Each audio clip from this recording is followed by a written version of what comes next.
Chapter 20, A Mortal Sin. I still need to tell you, Vladimir, about the terms under which you will receive money in the bank, when there will be a great deal of money in your accounts. Go ahead, Anastasia, it will be a pleasant experience, I replied.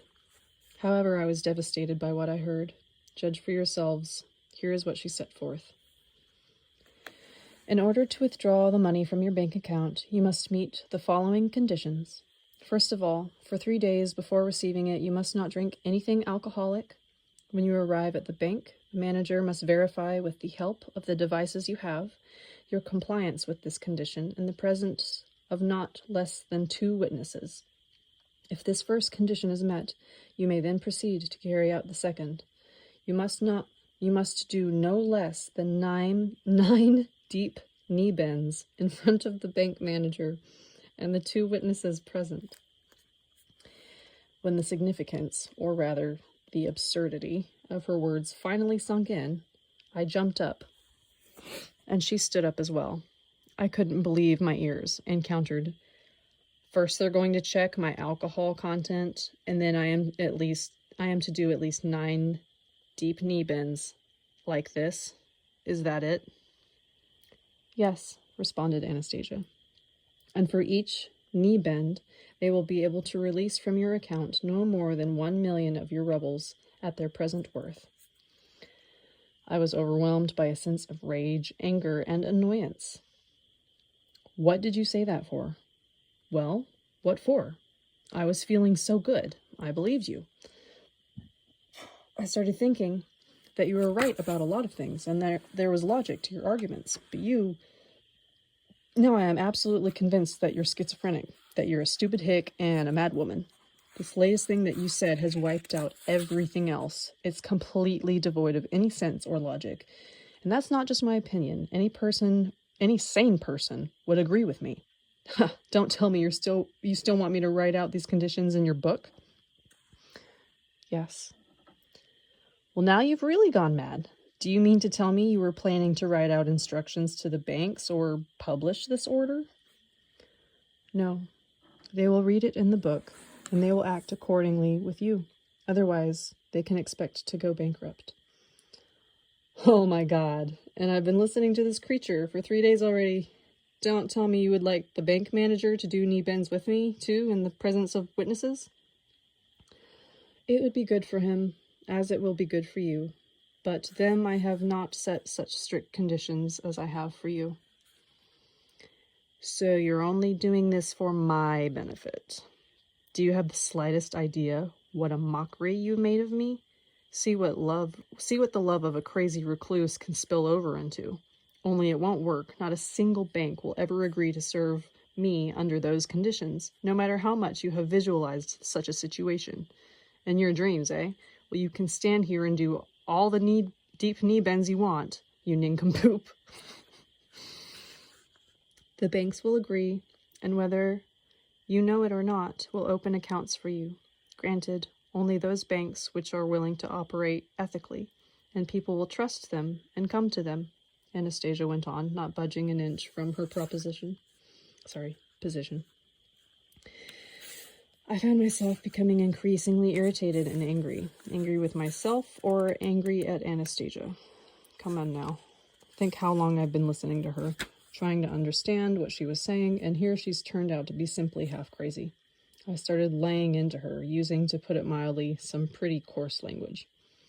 She stood there, leaning with her back to a tree, her head just slightly bowed. One hand was clasped to her chest, and the other was raised upward, lightly waving. I recognized that gesture. She used it every time she needed to bring calm to the surrounding natural environment so I wouldn't get fearful of it, and I realized why she needed to calm them down on this occasion.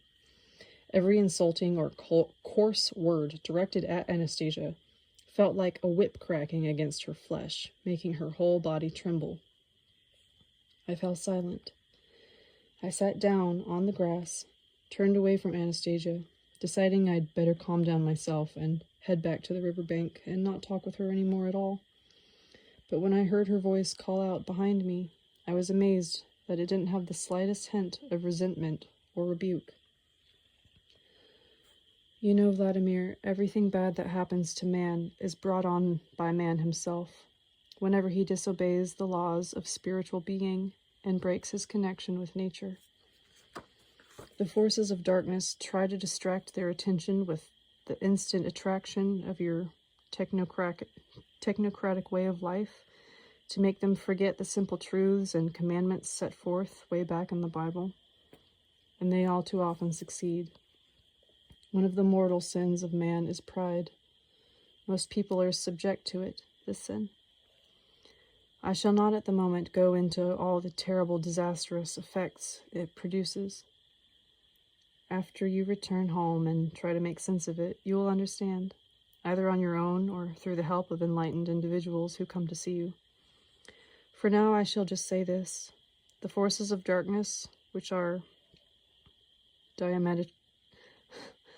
diametrically opposed to the forces of light, are every moment working to make sure man does not let go of this sin, and money is one of their basic tools in this campaign. They were the ones that thought up this concept of money. Money is like a high-tension zone.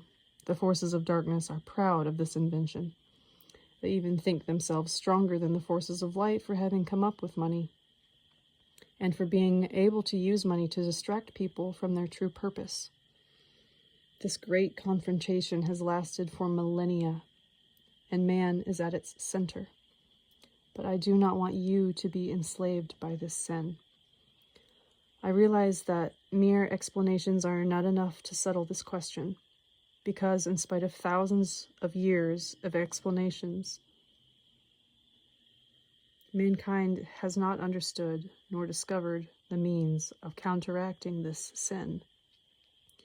It is only natural that you would not be able to discover it either. But I really very much want to save you from this mortal danger which can corrupt the spirit. That is why I thought up a special situation just for you, one that would cause this device of forces of darkness to be broken, or fail, or even work the opposite way, for the extermination of the sin. That is why they have become so enraged. Their anger has been implanted in you, and you, for your part, started shouting your insults at me. They wanted to make me angry at you in return, but I will never do that. I realized that what I thought up would hit the mark precisely, and now it is clear that their system, which has worked flawlessly for thousands of years, can indeed be broken. Right now I have done this only for you, but I shall think up something for other people too. Now, what harm is there in drinking less of that alcoholic poison, and in becoming less arrogant and stubborn? What were you so upset over? Of course, it was pride that was upsetting you.